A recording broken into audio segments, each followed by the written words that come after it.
บ่รอดแท้ๆมันเกิดอิหยังขึ้นกับประเทศลาวของพวกเรา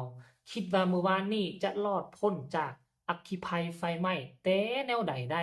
มันไหม้อีกแล้วท่านผู้ชมหมดเรือนเป็นหลังวอดวายเจ้าของบ้านนั่งห่มนั่งไห้กับทักทายสบายดี FC ทุกท่าน FC ทุกคนนะมาพบมาพ้อกับค่อยเจเบาลาวในช่องความเชื่อมื้อนี้หนีบ่พ้นเรื่องราวการเคลื่อนไหวเกี่ยวกับอัคคีภัยไฟไหม้อยู่ดินแดนลาวของพวกเรามันไหม้ทุกมื้อบ่บาดจักมื้ออีหลีมันจะบ่ให้พวกเราเจ้าค่อยคิดได้จั่งใดว่ามันเป็นอาถรรพ์เพราะจูดเผาเงินบาทของราชอาณาจักรไทยแท้หรือบ่มันจะเกี่ยวหรือบ่เกี่ยวให้พ่อๆแม่ๆ พี่ๆน้องๆพากันคิดเอาเองตั้งแต่เกิดมาจากท้องพ่อท้องแม่บางคนว่าเกิดมาน่ะอายุ50-60ปีบ่เคยเจอเหตุการณ์ไฟไหม้ประเทศลาวเป็นแบบนี้เป็นทุกมื้อแนวนี้จักเทื่อปีนี้เป็นปีแรกเพราะฉะนั้นแล้ว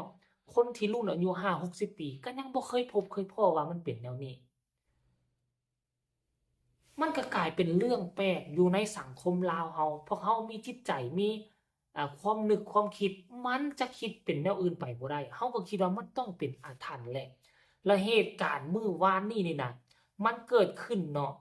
อยู่ที่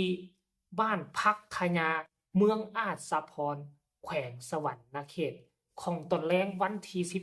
19เดือน3ปี2025ท่านผู้ชมนี่เรือนน่ะข้อยจะเอาให้พวกเจ้าเบิ่งนี่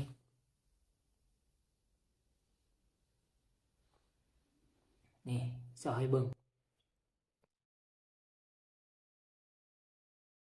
เรือนลักษณะแบบนี้เป็นเรือนอยู่ทางบ้านนอกคอกนายกสูงแล้วก็ทางเทิงนี่เป็นไม้ตามที่เบิ่งแล้วทางเทิงน่าจะเป็นไม้เหี้ยหลังคาคันบ่เป็นสังกะสีก็น่าจะเป็นหลังคามุงด้วยหญ้าคาแล้วก็ทางนี้จะเป็นศาลท่านผู้ชมเนาะทางนี้ก็จะเป็นคอกเป็ดคอกไก่หรือเล้าคงเล้าเข้าท่านผู้ชมและเหตุการณ์นี้น่ะมันเป็นตาเขาเอิ้นว่า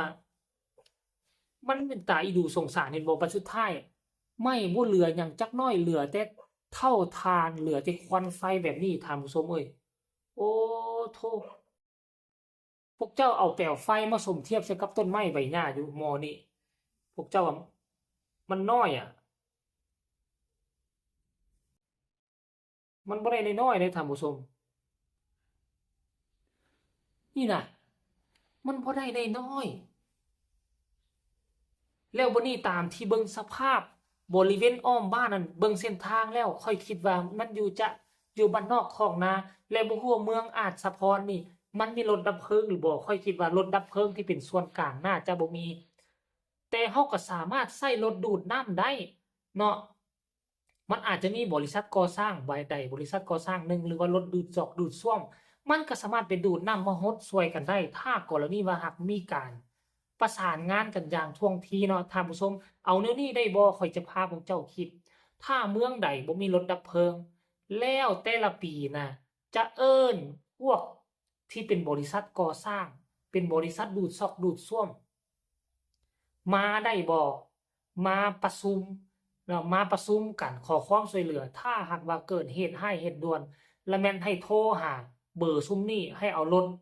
แก่นำของเขานั่น แกส้วมแก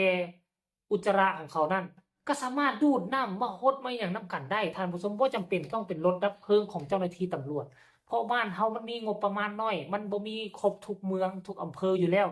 ทางออกที่ดีค่อยคิดว่า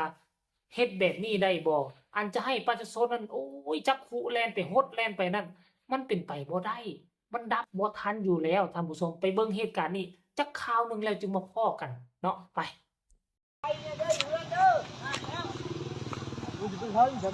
ท่านแล้วนั่นน่ะเนาะไฟไหม้เด้อไฟไหม้เป็ดเลยดิไข่ทอด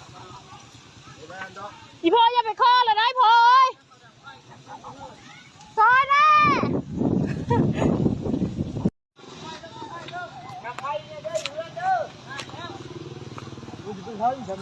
ท่านแล้วนั่นน่ะเนาะไฟไหม้เด้อไฟไหม้เป็ดเลยดิ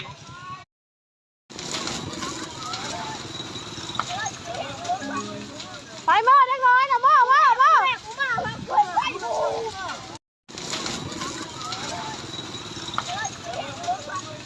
ไฟหม้อได้น้อยนะ เห็นหรือยังพวกเจ้าถึงว่ามันจะเป็นคลิปสั้นๆแต่งานนี้เจ้าของเฮือนบ่อยู่อีกแล้ว พวกเจ้าสังเกตบ่เคยคิดคือค่อยว่าบ่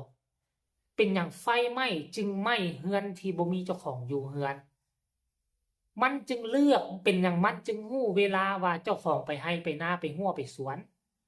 ไฟฟ้านี่มันบ่มีจิตใจมันบ่มีความนึกความคิด มันบ่มีชีวิตเป็นหยังมันจึงเลือกตอนเจ้าของบ่อยู่เฮือนแล้ว เกิดไฟไหม้คันสิว่าไฟฟ้าลัดวงจร มันคือบ่ลัดวงจรเฮือนที่มีคนอยู่เด้สงสัยบ่สงสัยคือกันบ่หรือคันสิว่ามันเป็นย้อนดังฟืนดังไฟ แล้วบ่มอดฟืนมอดไฟค่อยคิดว่าทุกมื้อนี้เกิดอัคคีภัยไฟไหม้เป็นร้อยๆแห่งทั่วประเทศลาวทุกคนได้รับข้อมูลข่าวสารจากข่าวๆอยู่ใน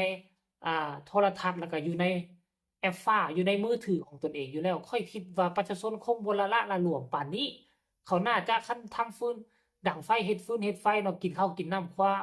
ข้าวคว้าน้ำเขาน่าจะมอดจะดับเป็นที่เรียบร้อยแล้วเนาะมันอาจจะมาจาก ไฟฟ้านี่บ่แต่ว่าไฟฟ้ามันก็เก่งมันคือฉลาดแท้ว่าเลือกเรือนที่บ่มีเจ้าของอยู่ทุกเกือบทุกครั้ง99%แล้วแม่นเรือนที่บ่มีเจ้าของอยู่เกิดไฟไหม้เนาะหลายคนก็ให้อ่าข้อคิดข้อเห็นมาว่าอันหนึงเจ้าสิเสียเรือนเป็นหลัก แล้วอันหนึงให้เจ้าจ้างด้าม3-4แสนให้สร้างไฟฟ้ามากวดเบิงสายฟืนสายไฟพวกเจ้า ว่ามันหมดคุณภาพหรือบ่มันเป็นตาเปลี่ยนหรือบ่ถ้าเป็นตาเปลี่ยนก็ให้เขาเปลี่ยนซื้อมาให้เขาเปลี่ยนให้ เจ้าสิเสียเงินด้าม4หน้า5แสนอันหนึงเจ้าสิเสียเฮือนเป็นหลังละ4-500ล้านกับเสียเงิน4-5แสนเจ้าจะเอาอันใดเจ้าจะเลือกเอาอันใดมีบางคนก็ให้คำคิดคำเห็นว่าอันนี้มันก็ดีคือกันในทางผู้ชมเอาจักปีหนึงบ่หรือว่า2-3 ปี แล้วก็ให้สร้างไฟฟ้ามากวดเบิงสายฟรีสายไฟข้างหนึ่งมันจะเป็นการดีเพื่อมันเป็นการรับประกัน เจ้าเสียเงินซ้ำนั่นแล้วเจ้าได้ความปลอดภัยได้ไฟฟ้าใช้อย่างสบาย ดีกว่าเจ้าจะไปเสียเงินเป็นหลัก เสียเป็นตื้อบางหลังนั่นนะบางหลังกันราคาถึกสุดก็สิ4-500ล้านกีบเพราะฉะนั้นแล้ว แนวคิดนี้มันก็เป็นการดีเลยเฮาเสียน้อย แล้วเฮาได้เงินอยู่นอนหลับ มีเงินอยู่มีเงินพักพิง แต่เฮาบ่ยอมเสียเงินจักกีบจักหน่อยถ้ามันเกิดไฟฟ้าลัดวงจรขึ้นมาคือแต่ละเขตเจ้าจะบ่มีเงินสร้างบ้านซองอยู่ ยุคนี้มันเป็นยุคเข้ายากมากแพงเฮาจะไปหวังเพิงพารถดับเพลิงของตำรวจมันหวังบ่ได้อยู่แล้ว แล้วเฮาสิมาหวังอาศัยประชาชนอยู่ในบ้านเป็นหูเป็นตา มันเป็นหูเป็นตาได้ เวลาเกิดไฟไหม้ก็มีแต่โทรแจ้งเจ้ามาบ่มีไผช่วยดับไฟได้แม้แต่ลายเดียวอันคุนำมันเอาบ่ทันเอาบ่ทัน ดีแล้วกันกว่าแก้ดีกว่าจะมามันเกิดขึ้นแล้วมาแก้ไขมันจะแก้ไขบ่ได้เนาะท่านผู้ชมเอาคลิปนี้ก็เอาเรื่องราวข้อมูลข่าวสารอาถรรพ์ที่เกิดขึ้นเป็นประจำทุกวัน มาเล่ามาบอกมาเตือนสติให้พ่อแม่ประชาชนได้รับได้รู้เพียงส่ำนี้ฝากทุกคนกดไลค์กดแชร์กดติดตามให้แน่เพื่อจะบ่พลาดในคลิปต่อไป ที่สำคัญอย่ากดข้ามโฆษณาเนาะถ้ามีคำตำหนิที่ชมคำคิดคำเห็นแนวใดก็สามารถส่งมาใต้คอมเมนต์ได้ พบกันใหม่ในคลิปหน้าสำหรับคลิปนี้ขอกล่าวคำว่าสบายดี